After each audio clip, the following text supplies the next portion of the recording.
Okay, welcome everyone. Thank you for taking the trouble to make it in the rain. So it's quite heartening to see such a large turnout. This seminar, Land in the Mekong Region, Revisiting Concepts and Context for Engaged Scholarship, is going to be a first in a series of seminars to be held here on land relations in the Mekong region. The hope of the seminar is to frame a renewal of interest in the topic of land relations at CMU. So over the course of the year, we're hoping to hold a variety of seminars on a series of subtopics that will include such things as large-scale land acquisition, land governance, land activism by NGOs and civil society in Chiang Mai and elsewhere in the region, the use of mapping technologies, for instance, to recognize land rights, and on food sovereignty and land grabbing. So if you are interested in any of those topics, I would encourage you to please come to some of the other seminars that we'll be holding over the course of the year. Okay, so without much further ado, I'd like to welcome Ajahn Chayan to give some comments on the work of the seminar series. Okay, thank you, Bobby, Ajahn Bobby, and welcome all participants to this land in the Mekong region. It's a broad topic, and also thank for Ajahn Phillip Hirsch and Kun Tim, as well as Ajahn Chusak, who are with us today. And I hope that 3 or 4 of you, including Daneil, you'll be giving the information about not only about our project on Mekong Land Research Forum on this brochure, but also some of the issues that we should be pay attention to, and perhaps discussing on how can we collaborate in the future.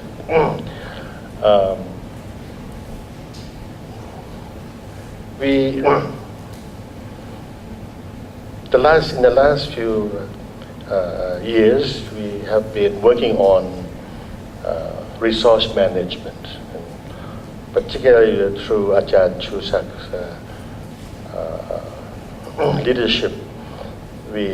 RCSD has adopted a political ecology approach in guiding our students in doing research, right? And that has been quite interesting and challenging for all of us. The issue of resource management that we have been working on, mostly on forest land issue, forest management, community forest, and some of us also work on the river resource management or water resource management, focusing on the hydropower issues, particularly the large or mega project building dams in both the major rivers, major international river, i.e. the Mekong River, which run through China, Laos, Thailand, Cambodia, and Vietnam. And at the same time, we are also involved in another river called the Salabin River project. There are colleagues from Myanmar and NGO from Bangkok, from Chulalongkorn University, have been working with us on the Salabin River issues. Although in the Salabin River, there's no dam has been built yet, but we have heard about plans to build dams in the Salabin River. But when you talk about forests and also dams, sometimes we forget that in both cases, land is also integral part to the issue of forest and to the issue of dam. For example, when we talk about forest management, in northern Thailand as well as in Burma and Laos, many ethnic minorities live in the forest with the they have been living there for many generations. Of course, many ethnic communities in those upland areas do not have land title, and they use what is known as community right or the customary right to use the land. However, that kind of practice has been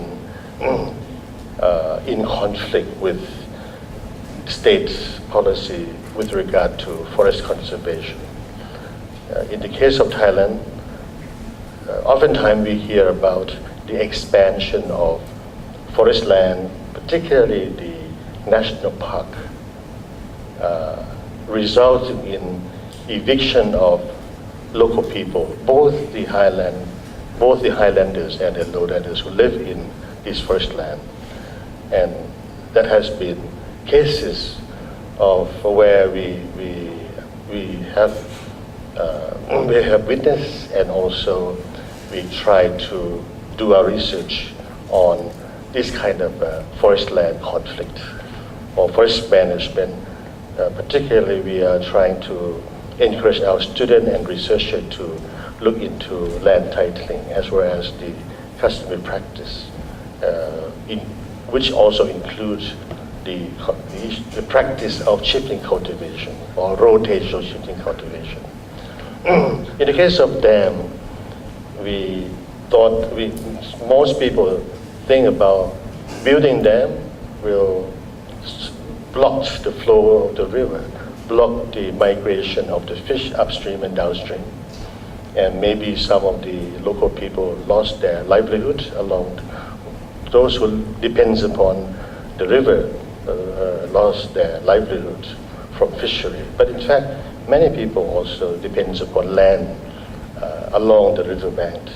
For example, the people in the northeast who live near the Pak Mun Dam, they also use land for vegetable cultivation. They don't grow rice, of course, but they grow vegetable on the land. This is the strip of land along the river, same as people in Cambodia and Vietnam. If the dam is built, water will be inundated. Their village and their land, rice field land, will be flooded, and they cannot use the land for agricultural production like that.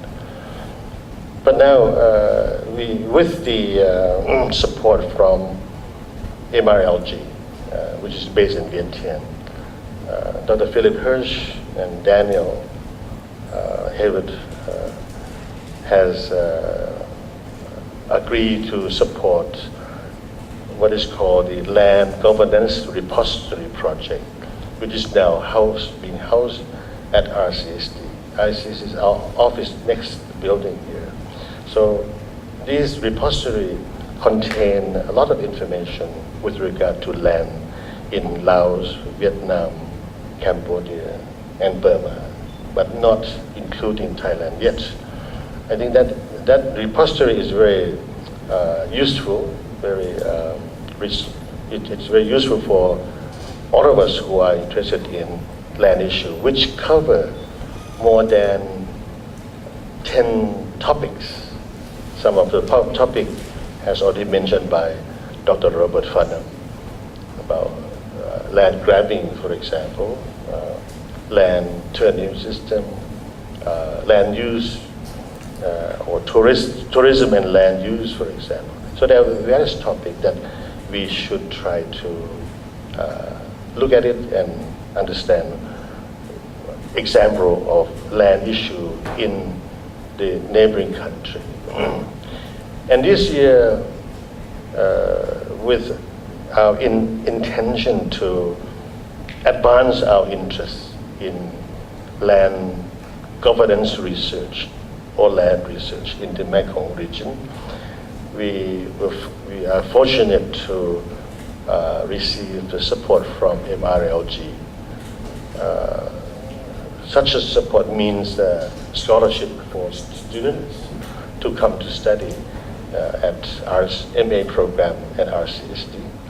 And we hope that with this specialization, our students will learn more about land governance from various aspects. So this year we have one from Vietnam, right? From Hunter, and two from Myanmar. So this year is very special in the sense that we have students who are committed to work on issues related to land governance. The topic may not be well defined yet at this moment, but I hope that through this kind of seminar, through the help by our senior colleagues, Dr. Phil Hirsch and Ajahn Chusak, you in particular 3 people would be able to learn more on how to look at this issue from academic point of view. And we hope that this will be an opportunity for other students too.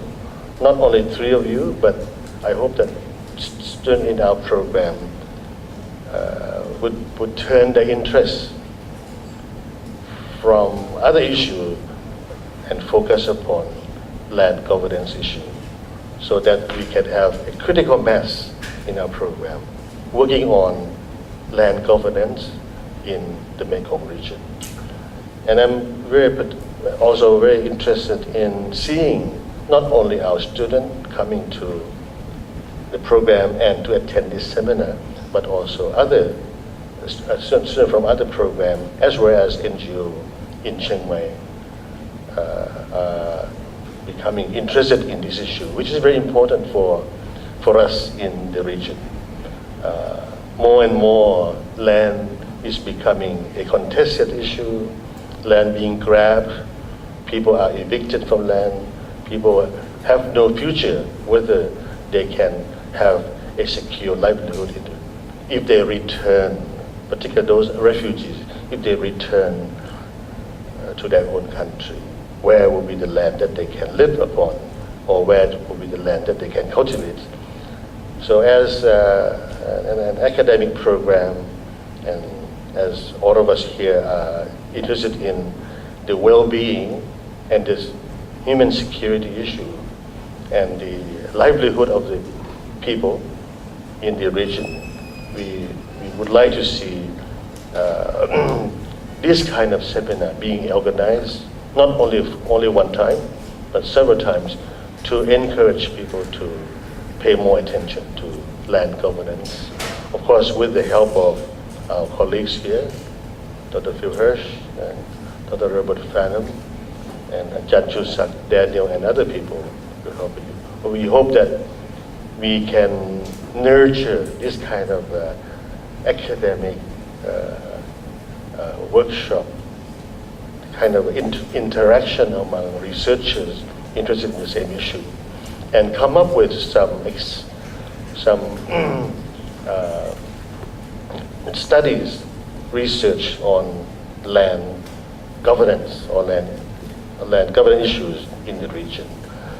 Of course, some of the research projects may be to fulfill the requirements of the program, of your own study, but I hope that some of the research that you do later can bring to a better understanding of land governance in the region. And also, of course, we also hope that this research, the research report, will find its way to reach the policymaker, whoever they will be. That's another step that we hope we can do. So let's just start to build our foundation on land governance research and help each other to understand the broader picture, not only where lands are being grabbed, where are the land conflict, but what are the forces that lead to these kind of problems. So I hope that this first seminar will stimulate our ideas, our interest in doing research on land issue. So wherever you come, I think we are facing similar and common problems, land issue. Okay. Thank you very much for coming, and I hope you enjoy this seminar.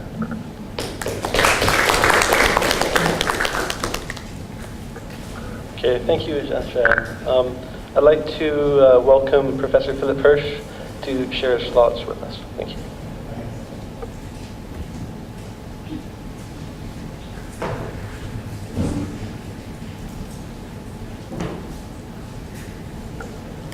Okay.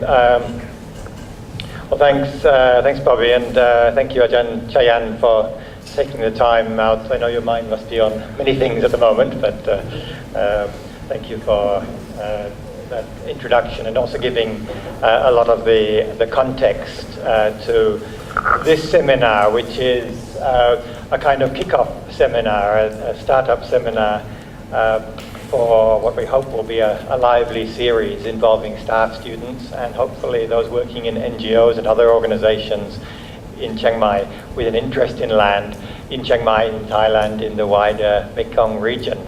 Before we start, I wonder if I just have a show of hands. How many of you in the audience here, how many of you are students? Okay. And how many are staff? And how many are working with NGOs? Oh, okay. We'll put it down to the rain.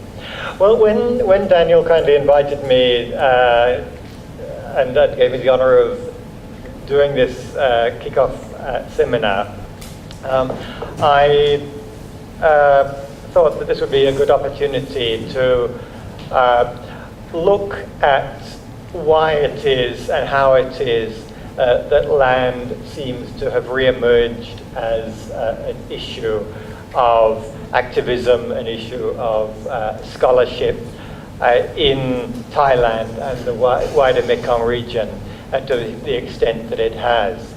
I guess most people here will be familiar with some of the debate and the campaigning and the policy advocacy around the issue of land grabbing, the global land grab. And certainly from the approximately 2008, when the price of food went very high, when the interest in getting investment into agriculture through large-scale projects, what are sometimes called large-scale land acquisitions, kicked off, there was a kind of hype, as some have put it, around the issue of land grabbing. And this is one thing that's really got land onto the agenda. But of course, at another level, land is a very old issue. The interest in agrarian studies, the interest in rural studies in Southeast Asia as elsewhere has long been concerned with land. And part of the premise, part of the rationale for the Mekong Region Land Governance Project, for the online resource that Daneil's going to be talking about later, and for the work that we're doing on land, is to kind of revitalize work on land, revitalize scholarship, so that research can continue to serve as the basis for good debate, good discussion, and good policy and practice around land. So the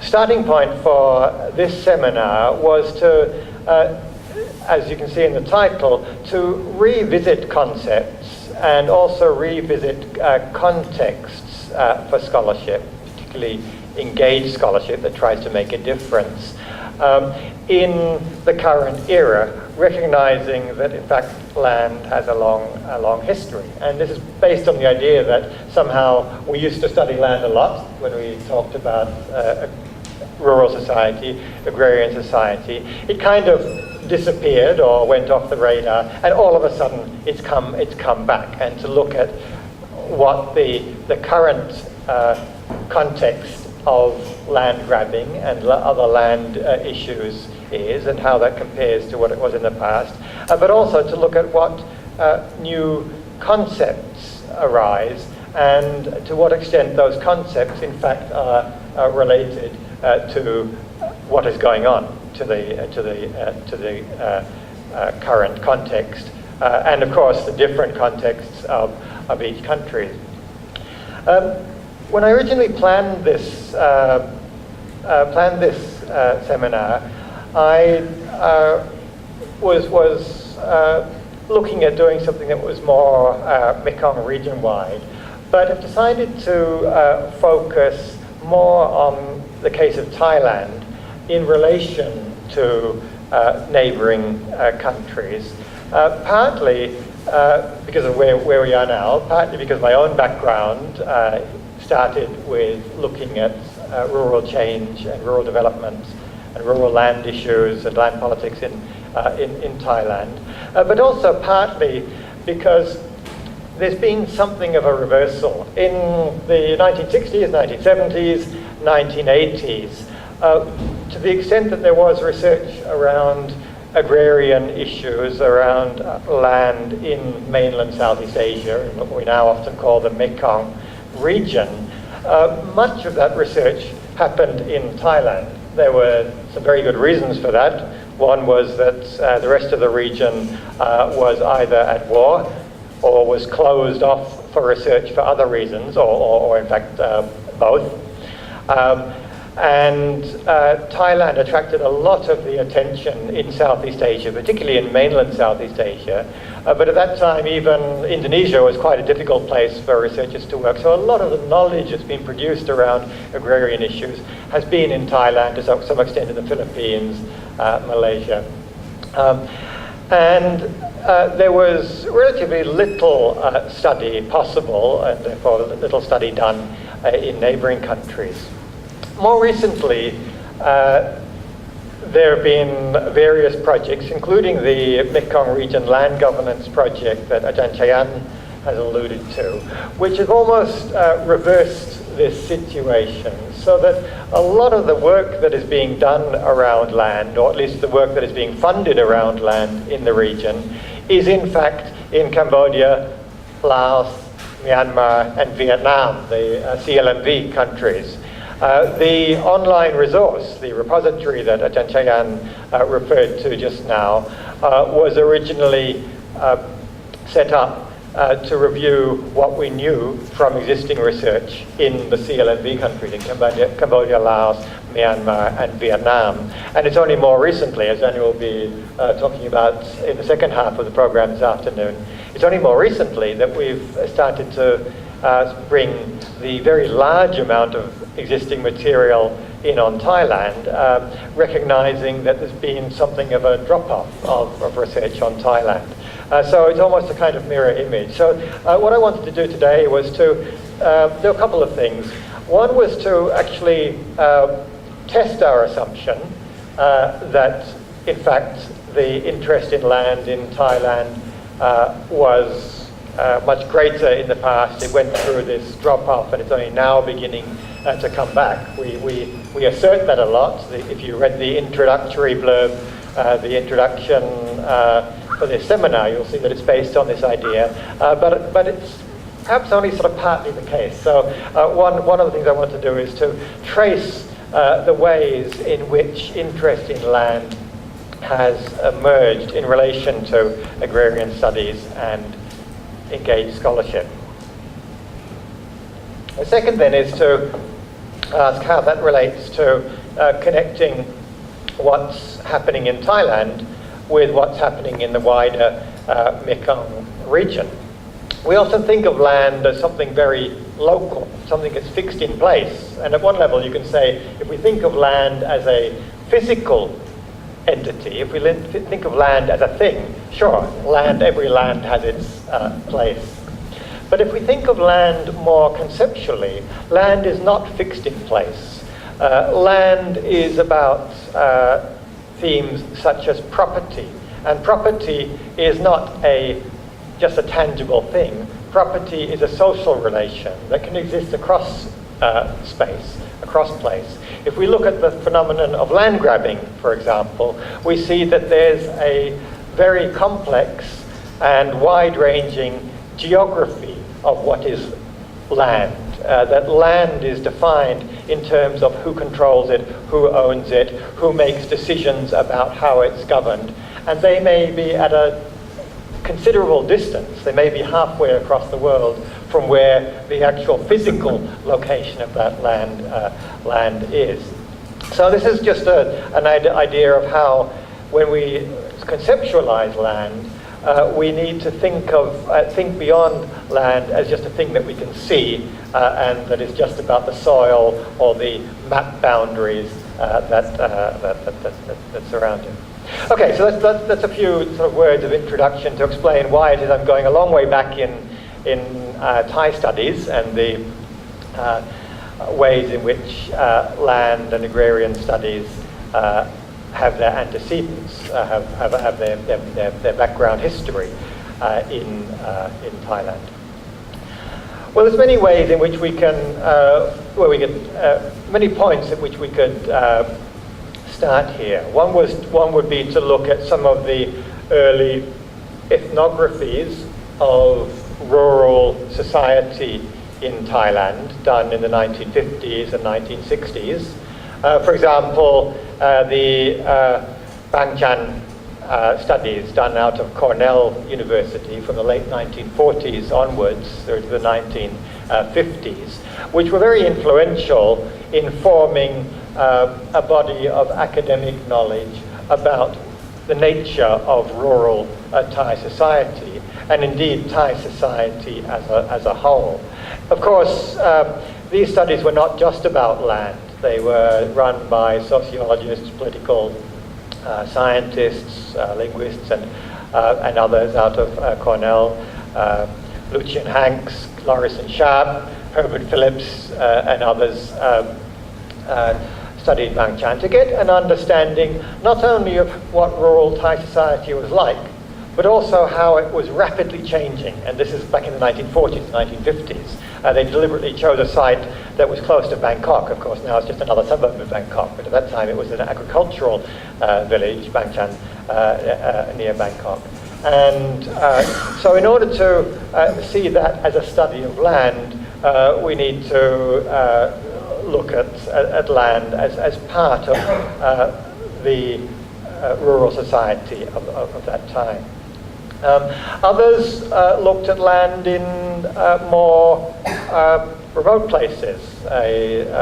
Quite an influential publication in the 1970s by Ted Chapman and Peter Kunstadter, farmers in the forest, looked at shifting cultivation systems in Thailand, partly from a social point of view, partly from an agronomic point of view, and partly to understand the relationship between ethnicity, the traditional farming practices of different ethnic groups, and land.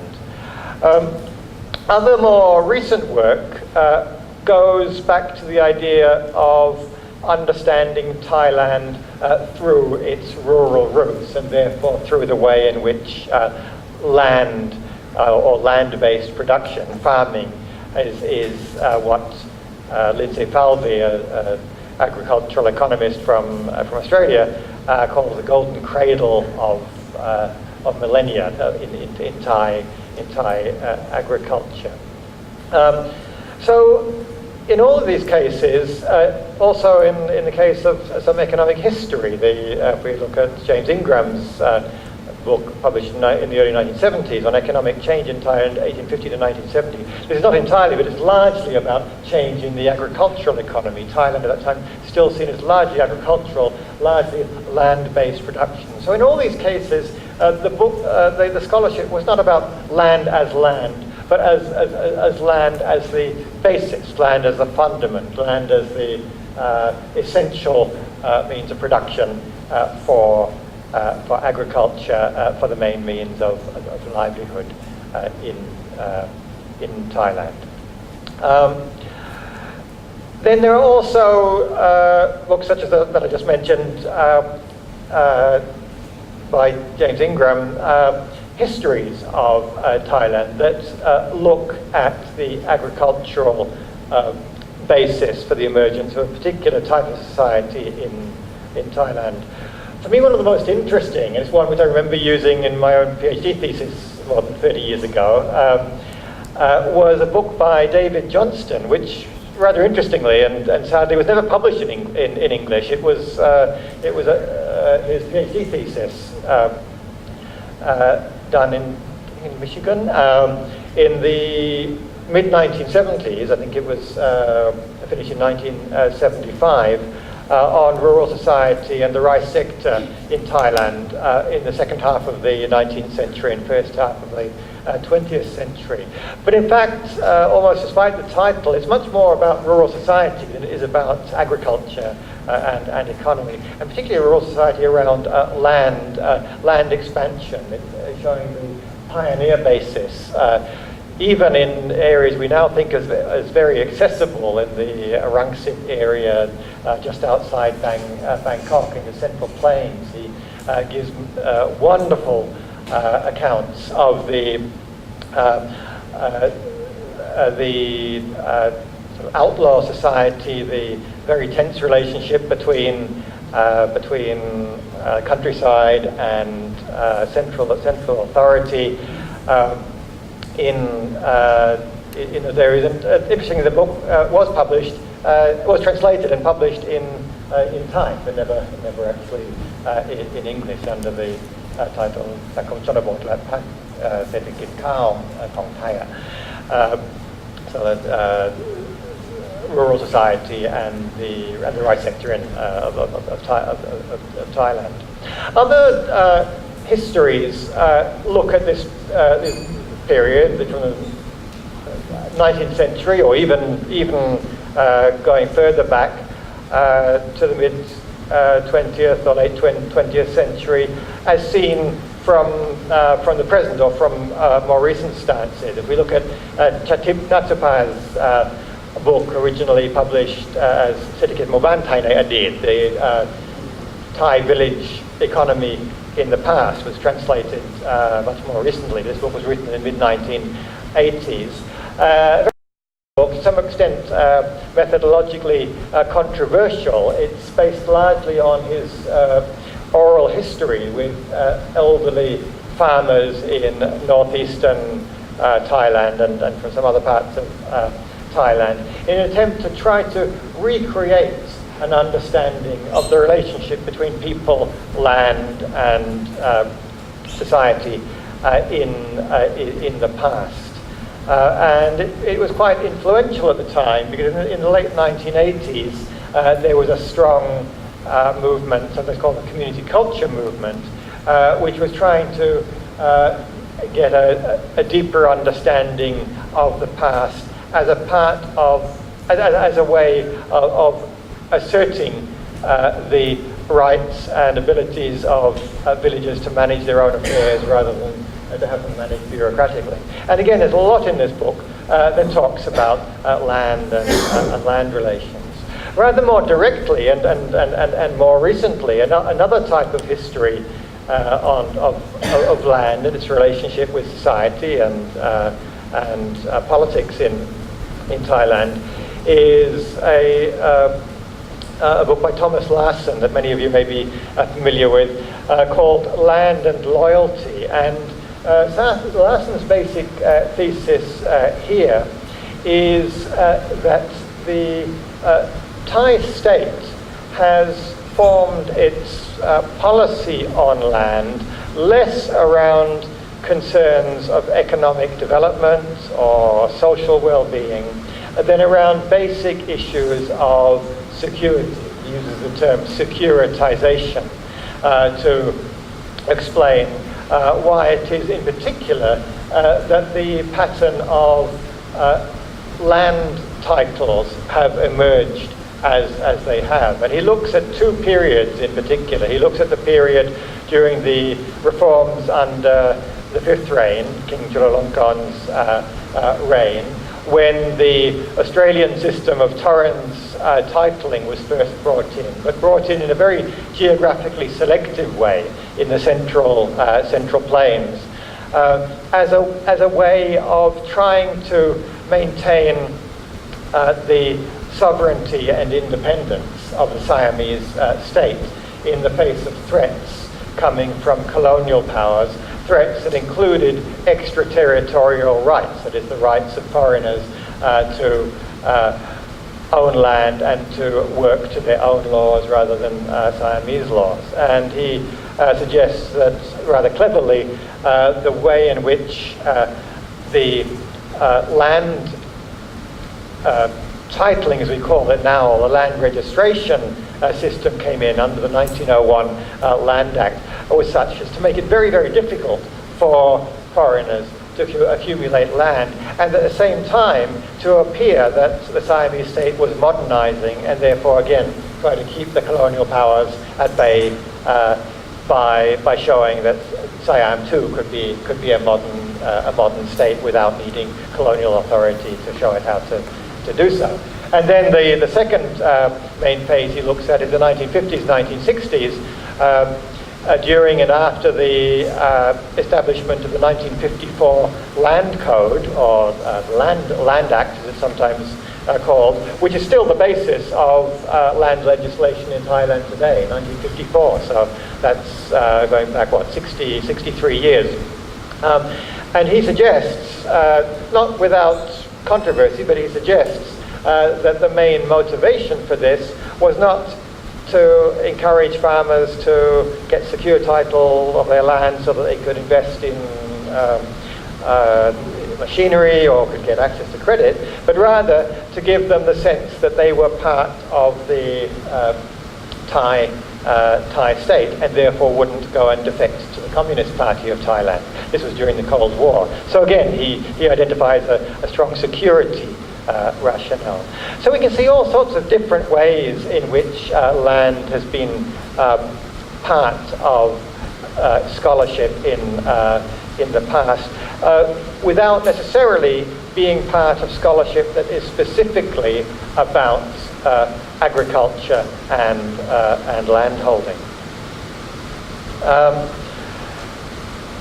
Now, in the 1970s, we see a rather more direct entry of land into, not just into scholarship, but into engaged scholarship or politically related scholarship. I include two books, or one article and one book of that time, both of which are quite influential, and both of which are very closely related to the Cold War context of agrarian unrest, not only in Thailand, but also, and here we start to move towards what we now call the Mekong Region, or neighboring countries, Indochina, also related to what was going on in Vietnam, in Laos, and in Cambodia, less so in the case of Myanmar. The first of these was an article that had an enormous impact. It was published in the New York Review of Books in 1970 and written by the well-known anthropologist Eric Wolff and Joseph Jurgensen, and it was called Anthropology on the Warpath. And the idea of this article was to accuse many of the anthropologists who were working in the northeast and the north of Thailand, and to some extent those working up in the hills in and around Chiang Mai, Chiang Rai, of either knowingly or unknowingly serving the interests of the Americans, serving the interests of the right wing in Thailand, serving the interests of those who are trying to establish an understanding of rural society in order better to be able to deal with or to preempt rural unrest that was driving peasants or small farmers into the hands of the Communist Party of Thailand. And this was very directly related, of course, to the war that was being waged by the US in Vietnam, Laos, and then later Cambodia. I won't go into the controversy. I would suggest, though, that for a very quick recent review of this, you might want to have a look at the most recent issue of the Social Science Journal that the Faculty of Social Science here puts out, and look at Charles Kaiser's article, which reviews Thai studies. And there's a very nice 2 or 3 pages that talks about the ways in which anthropologists, including himself, were drawn into these accusations. And I think it's a nice one because it gives a good balanced idea of what the controversy was all about. But also it shows how studying something seemingly innocuous like rural society, village culture, land, agrarian relations, can often have a politics to it. Much more deliberately political was this collection here that was edited by Andrew Turton and Malcolm Caldwell and others, scholars who have themselves had very interesting and in some cases tragic histories at this particular time of conflict in the 1970s, bearing in mind that in Thailand this was of course a very brief open period between 1973 and the 14th of October movement on the one hand, and then 1976 and the crackdown on the 6th of October on the other hand, where all sorts of things opened up, and land became quite central to many of the discussions, debates, interests of students, movements by farmers, and also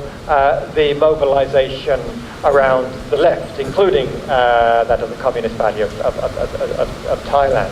So land, again, was always, at this time, was particularly political. Andrew Turton wrote an article in this book, which is worth going back to now. I think it's got a very, very innocuous title. It's called "The Current Situation in the Thai Countryside." It doesn't sound like a very provocative title at all, but in fact it's a very balanced but nevertheless powerful account of what was going on, including the assassination of farmers' leaders, the situation of land rents, the rapidly emerging class divisions between poor and wealthy farmers, between countryside and the city. And we see that land is actually central here. And a very interesting sort of follow-up to that is Tyrell Havercorn's wonderful recent book called Revolution Interrupted, which is actually about the same period, but it's written with the benefit of 40 years of hindsight, and it actually brings that period of time to reflect on what's going on right here, right now in Thailand in terms of relationship between military, scholarship, class change, and so on. And again, we see land right at the center of this. There's a lot more in this book than just discussion about land, but at the core of Tyrell Havercorn's book is the Peasants Federation of Thailand, or sometimes called the Farmers Federation of Thailand, which was a movement in the 1970s based here in Chiang Mai, in the north, that was mainly about farmers' grievances, and in particular the concern.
So maybe I'll just carry on talking for now. The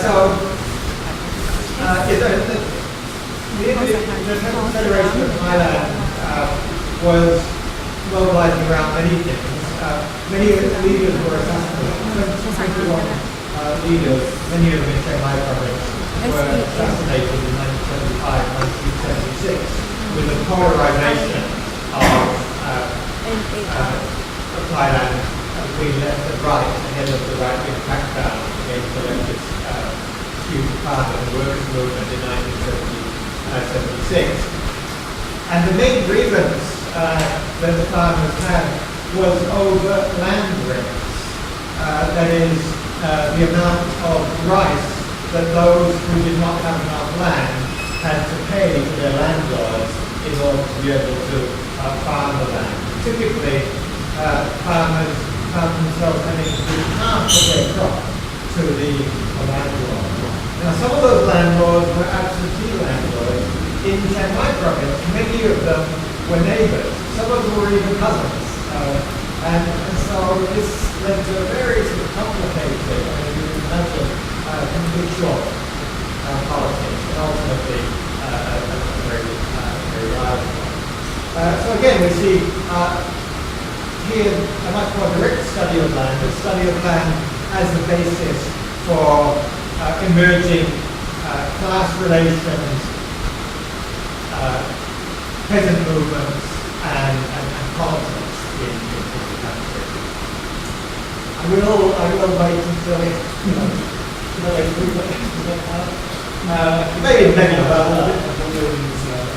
You think you're going to be a while? Well, one idea would be to stop here and to ask some questions before I go on to the rest of my talk. There's a long way to go, so I kind of wanted to put a model of some very good title. Are there any comments or questions at this point?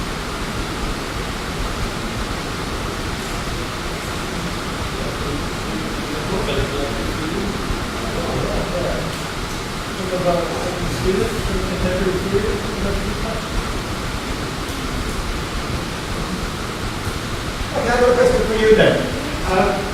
The students in the room, majority, how many of you in your coursework are reading literature, are reading from some of these books and articles that were written in the 1960s, 1970s, and 1980s?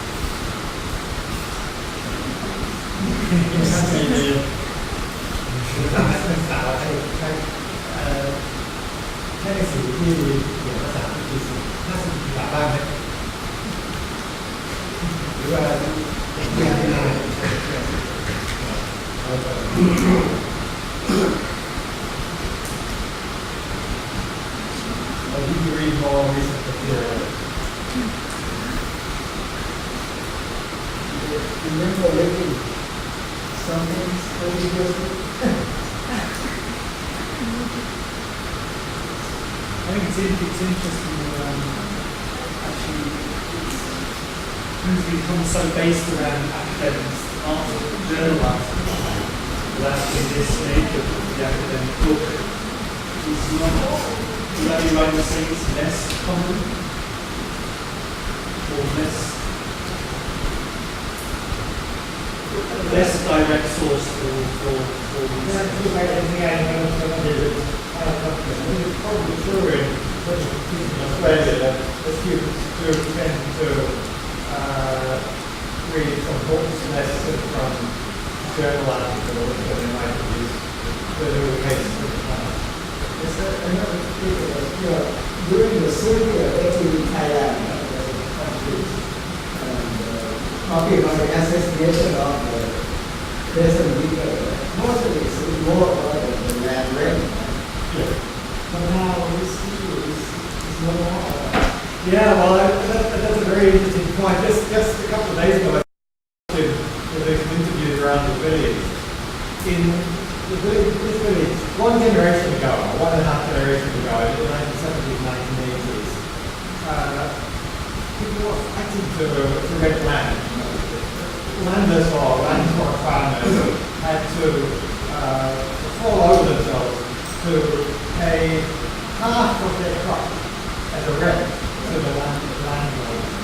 Now, people who own land can't find anything to farm. If they do, farmers are getting 500 baht a year. They're tiny amount of that. So, at least one of the very concrete ways where you can see that the context has really changed. And, well, how would you explain that? How would you explain the fact that now nobody wants to pay very much or charge very much for land rents? And this problem is only in Thailand, the land rent is not the issue. That's why in the country or region, land rent is still the issue. In case like you will have to pay very high rent to get the land, pay the high cost for rent from the landlord. My question is that every year for a lot of people in Thailand is about this. Because farmers pay very high rent because they don't have land. But now, this problem seems to not be an issue anymore in Thailand. But I wonder that this other country will not still.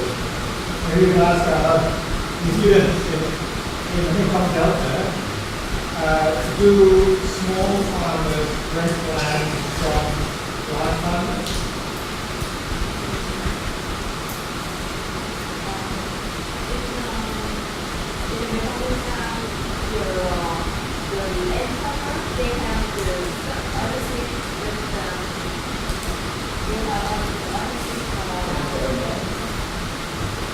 So they have their own land. Yes, they have own land. And the Mekong Region, the other farmers usually buy the foreign land. They sometimes they don't have the ownership with the land. Yeah, what about rent? For that? There's a rent plan. Do people rent land on their neighbors? Yes, they allocate land from the government, from the right. That's all for the some agricultural sections, something like that. I mean, if for example, if you have half a hectare of land and your neighbor has 3 hectares of land, can you borrow land, can you rent land from your neighbor and pay them something either in rice or in money? Yes. Sometimes also in the Mekong Region they have their own land and they but their land is not easily in my country because they have own land and sometimes they think that's enough for the restaurant.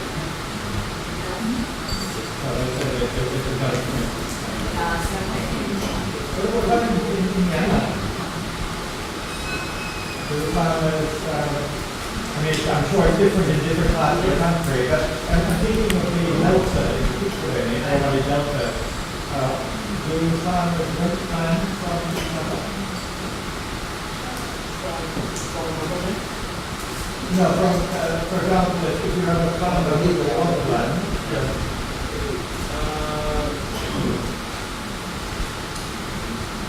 yeah, we have, but a lot of them are over there in the outside area.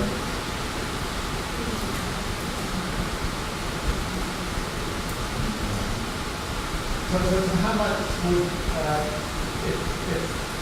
if I'm a small farmer, I've got only my house and a little bit of land, and I want to farm a bigger area, and you're a big farmer, and I want to use 1 hectare of your land, how much do I have to pay? Yes. So, yeah, I think it is there on the top. Because the plan, different top, different plan. And do you pay in money or do you pay in rice? Not only money, but in the first is rice. And how much rice? Half, 1/3, Yes, that kind of thing. So the owner gives the fever, so the farmer was for the owner and the heart is for owner and the heart is for the water. half and half. Yeah. So like but now it's money. Yes, now it's money. And is it more expensive or less expensive than before?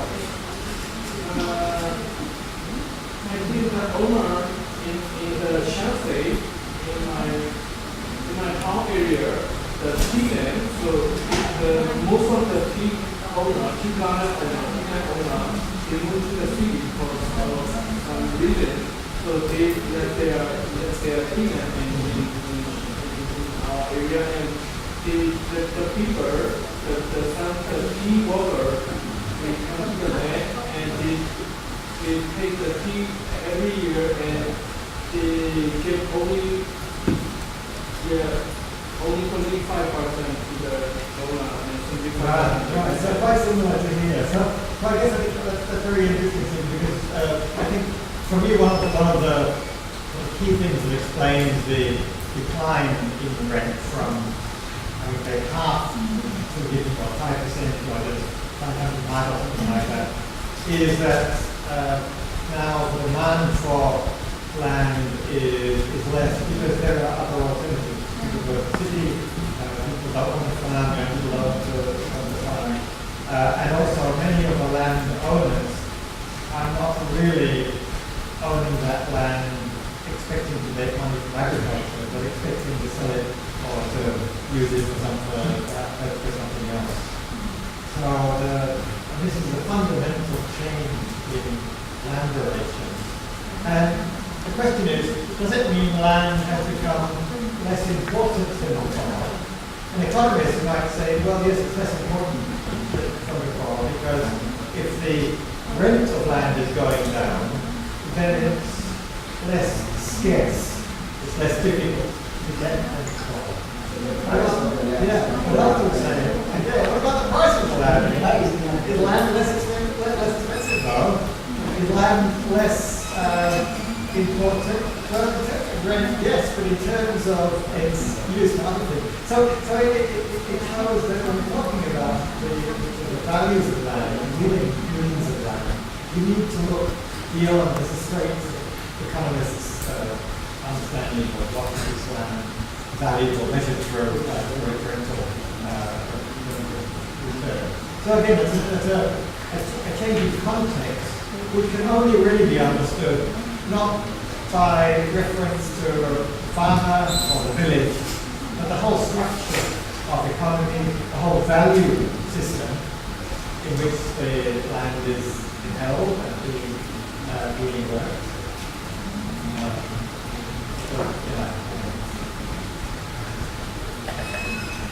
And then just maybe while we're still waiting, because there's not a point going on with this unless let's just kind of keep up maybe through discussion. While we're waiting, you and I were involved in a project not that long ago, which did exactly this. We asked, what are the new contexts of rural Thailand, rural Southeast Asia, with respect to land and other things? And what are the new concepts we need to understand that changing context? The project, which I'm talking about on my latest slide, so we can talk about here, was a project that was called the Challenge of the Agrarian Transition in Southeast Asia, CHATSI. And one of the things that we did was to go back and revisit villages where we worked 20, 30, 40 years ago, and to look at what had changed, not only about land, that land was really central, I think, for many of us 40 years ago, 30 years ago. And one of the questions was, how central is land now? You went back to the village where you done your PhD work in Man. What are your reflections on how the importance of land has changed? The village that I visited, that's very rare case of selling land, which makes kind of surprising because in the big picture and people move to the city, non-agricultural sectors, and they left the lands in their village. But I found that they still keep the land. They don't want to sell it. Because of the kind of the change that people who move into the big city when they're in the age that they're like 20 something up to 40. But after that, they will go back to their village and go back to their land. It's kind of unbelievable of people. The young generation go to work in the city or go for education outside, live the land. But they don't let it go, and they see because they will come back when they are 40 something. And I asked them, they earn a lot of money working in the city, but they go back to their village and work on the land. They said, although the income from working in agriculture and land is not staying as working in the city, but there are something that they get from it back to their village. They take care of their elderly people, or they take care of their grandchildren, the children move to the city. It's a task I do. Right? So that's the last important for them to internal security and then come back to the village. And this kind of was 50 years old, a farmer, they go back to their village, work on the land, take care of the elderly, take care of the grandchildren, while people in the working areas, working in the cities, and this kind of a simple because land is really important for their security. It's very interesting, and it also reminds me of another point about this project. There were about 16 academics involved in going back to the villages where they'd done a PhD work 20, 30, 40 years ago. And we didn't have a very common, tight structure in terms of how we were going to study the change. But one thing that we were all asked to do was to look for surprises. In other words, what if we had thought back to when we were there as young PhD students, and then we go back 20, 30 years later, what surprised us when we went back in terms of what we might have expected when we were first there? And this might be one of your surprises. Your land is going up. Yes. Never go down. Yeah. That's not very sure why you would have that. Yeah. So your surprise is that people are going away, but they're hanging on to their land. And I think one of the reasons for that surprise, maybe not the only reason, one of the reasons for that surprise was that in the 1980s, 1990s, or in the 1970s, some people were in those studies, the assumption was that land was a factor of production. Land was so central to people's life and livelihoods. It determined many things. It determined whether you would have enough food to eat, rice and other food to eat at the end of the year. It determined what your social position was in the village. We assumed that land, if we talk about rich farmer, middle farmer, and poor farmer, how do you decide, well, how much land do they have? It determined basic security, how secure people feel, how much land they have. But we thought about it as a factor of production. And this was partly based on the reality that at that time people were not doing very much except for farming. People were not going to work in Bangkok very much, some were going to work in the Middle East, but most people were still farming, so land was a factor of production. But it was determined not just by the contextual reality, it was also, I think, to some extent, determined in part by the conceptual approach that we have been trained in through our academic studies. So many of us came out of a neo-Marxist tradition of looking at agrarian society in terms of the relationship between rural classes within the village and between the village and the city or others in society, traders and the state, through the lens of class. And class, the way of getting to class was to look at the basic factors of production: land, labour, and capital. And therefore, we tended to think of land as a maybe in sort of partly through Marxian materialist terms as the basis of production. And we perhaps neglected, or partly neglected, to look at other meanings in land, what you might call the affective or the emotional meaning of land. People didn't sell their land because it's something which they got from their parents, or they thought they might want to come back and live there. They wanted their children to continue to have an association with the land. And I found quite similar things when I went back to the field site, the village where I worked in Chayan, although there'd been maybe more buying and selling of land there, but still most people hang on to their land, even though almost everyone of working age was off working in that part. Compare that to where in the outskirts of Chiang Mai, in peri-urban Chiang Mai.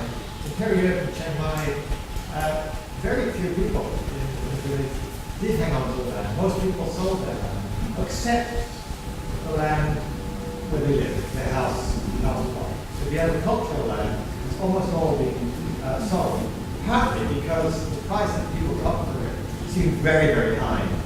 It wasn't sold as agricultural land, it was sold with a view to converting it into housing estates or individual houses or some other non-agricultural use. So it partly depends also on the geographical context. What it shows also is that there are many meanings in land beyond land as a factor of production, which are important. And I think this has been recognized more partly as a result of changes in social science scholarship, away from more materialist, reductionist, style, class-related analysis towards a more post-productivist, postmodernist attempt to understand meaning and to understand land as something that is embedded in social relations that are not just economically determined, but determined in many other ways. It's also a kind of sharing and cultural answer, because now I think clearly some part of Chiang people, they hang on their land because they have the opportunity to use that land for new form of production, organized farming, value food. So they don't need a lot of land, but the land they improve from the new generation. Also give them the opportunity to farm. People don't want to work in the city, they want to go back into their community. This also provide opportunity for a new form of production. Yes, yeah, and it's interesting there, I think, is it interesting there to compare the ideal of having the opportunity to go back and farm with the reality of how many people really do it. Maybe. So that's kind of But there's a Can I just jump into this conversation? Just provoke quite a few thoughts. I'm just going to throw this out because I like this idea of your provocation of getting us to rethink the context in which such social changes related to land issues have occurred, and perhaps thinking of new concepts. And as you guys were kind of going back and forth, I really wanted to interject and maybe ask either of you to what extent we can think about technological changes, right, related to kind of maybe you can call them agroecological regimes. I'm thinking associated with agribusiness, cash cropping, the emergence of particular types of fertilizer have compelled changes in social relations. And to what extent this can account for maybe, it might be overstretched, but changes in rent prices, notwithstanding kind of larger pushes towards urbanization. But to what extent can we look at these changes in land relations through the lens of technological forms of technology? So supplementing land as a technology of governance with other forms of technology that are kind of wedded to it. So fertilizer, other such things. There's a case where I went back to the village that I studied 30 years before. What surprised me that they still farm. They grow melon, watermelon, and the way they farm is really sophisticated. And what they produce is not the red thing that we are eating. They just throw that away. But what they need is the seed. They produce the seed. According to that, if you want to eat watermelon with fire, it's plenty of them. They just throw it away as a compost. They don't use it because it's so easy. But what is valuable? Very valuable is the seed. They produce the seed for the company. It's very high sophisticated technique. Get up really early. It's really in the farm. This is something that's surprising. And yes, we did land.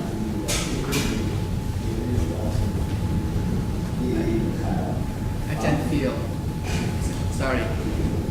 Can I ask a question? In this project, do you include urban land grabbing? For example, in the old city of Chiang Mai, that has been going on, and then it's increasing in alarming, rate. Do you, in this project, involved with Thailand and other countries pertaining to this issue at all? That's a good question. I'll answer it. I'm going to go back to Tommy's question and as well. If we talk about the project, I guess it's a sort of a bit more sort of loose. It's a sort of an umbrella program within which there can be many projects. One of the things we've been talking about, is the kind of neglect of urban land and urban land issues. In fact, one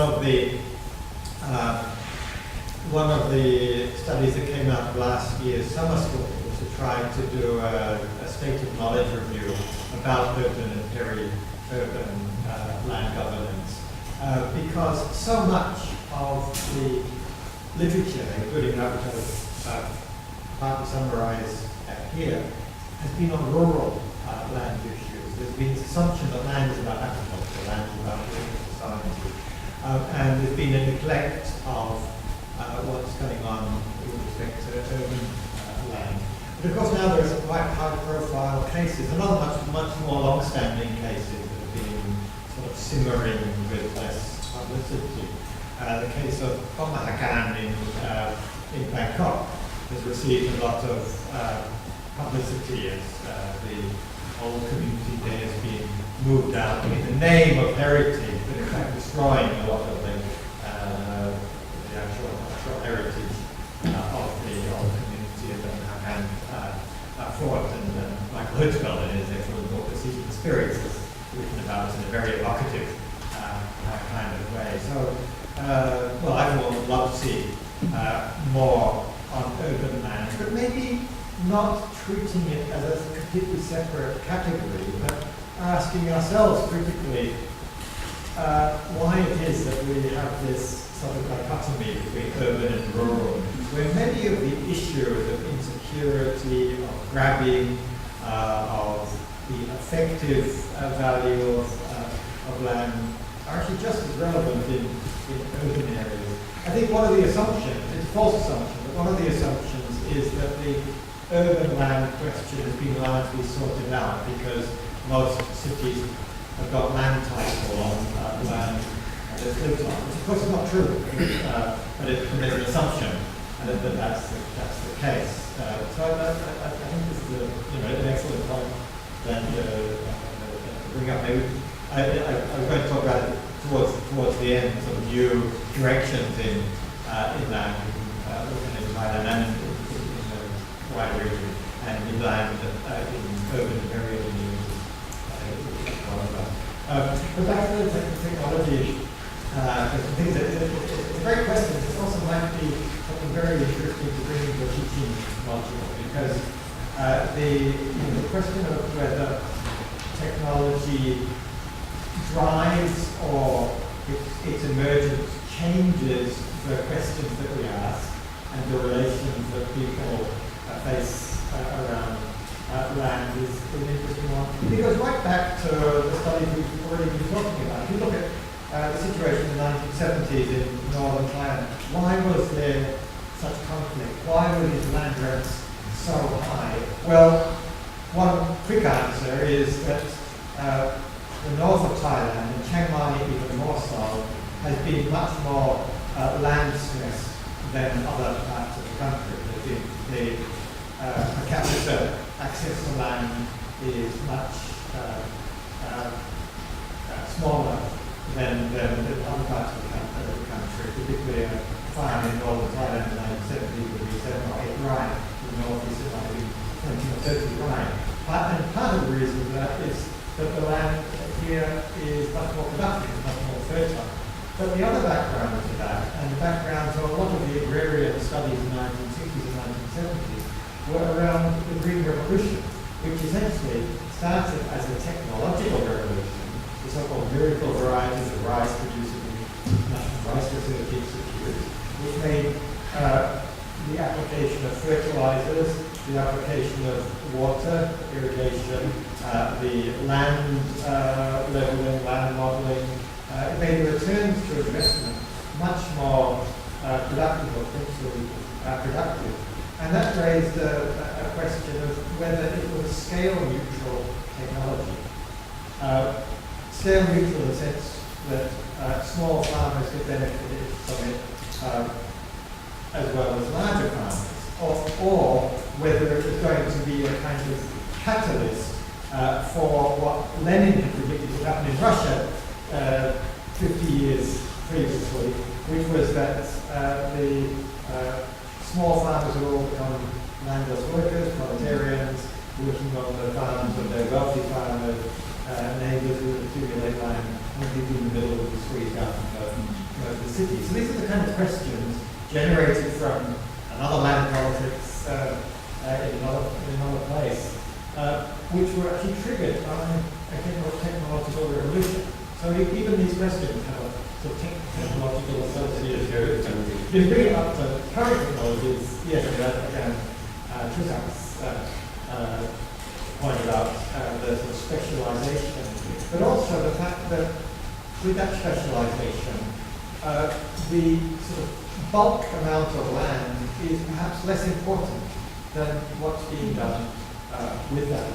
Having a very large area of land isn't necessarily going to make somebody wealthy if your neighbour is doing something that's very profitable using particular technologies. But it also governs relations within vertically integrated agriculture through contract farming, because contract farming is driven in no small way by the advantage that companies get, but also that some farmers get through an integrated contract by getting access to the technology that agribusiness brings with it. And while much contract farming can be very exploitative, there's other contract farming that have made those who can access quite well. So within the same community. Within the same community, that's right, yeah. So I think the whole, your question is a more fundamental one. Is is technology a driver, or is it simply responding to it?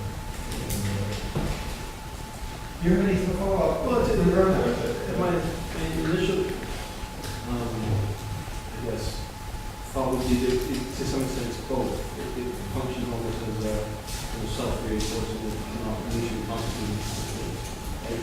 Without trying to be kind of technologically determinist, and trying to understand how it influences change of social norms, I would probably try to kind of veer on the side that there's a degree in which it does determine, but without denying the kind of local agency that wields technology in a way that perhaps it's to the benefit of local farmers able to negotiate the use of technology. It's just a kind of an assumption because I haven't really done much research on this kind of thing. But it's certainly a good point to use in teaching. There's also another level of kind of technological determinism in the idea that rice farming is inherently suited to smallholder patterns of landholders, and therefore the social relations that emerge around them. Francesca Gray's book on the rice farming in the 1970s was actually arguing that unlike other broad-acre crops or crops rather than like wheat or a very, very large area, rice is something about wet rice that does not lend itself to a cognitive scale with small farmers, whether through processes like anti-sulfur evolution or small farmers can stay in nature more easily.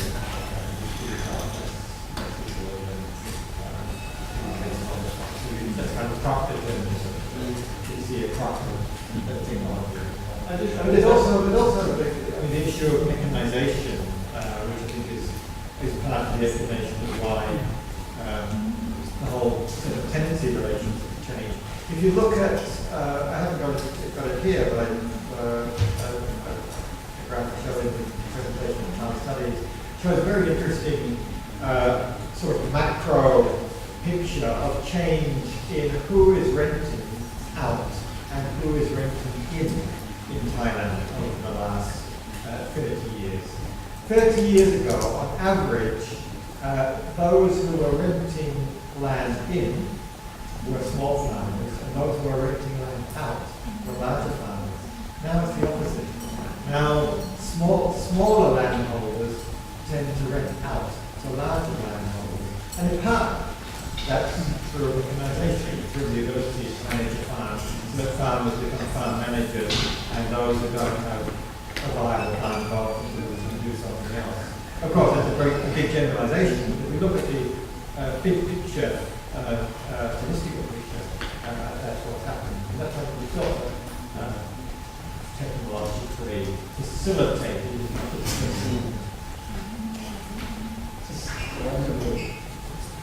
There's one issue that we are talking about urban land grab.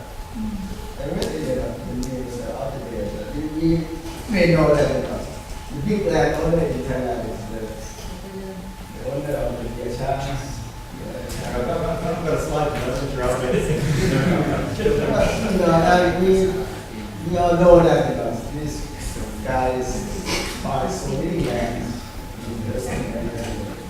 But the reason that they do that is that because they have a policy, they want to have their business to be non-alcohol, at least 25%.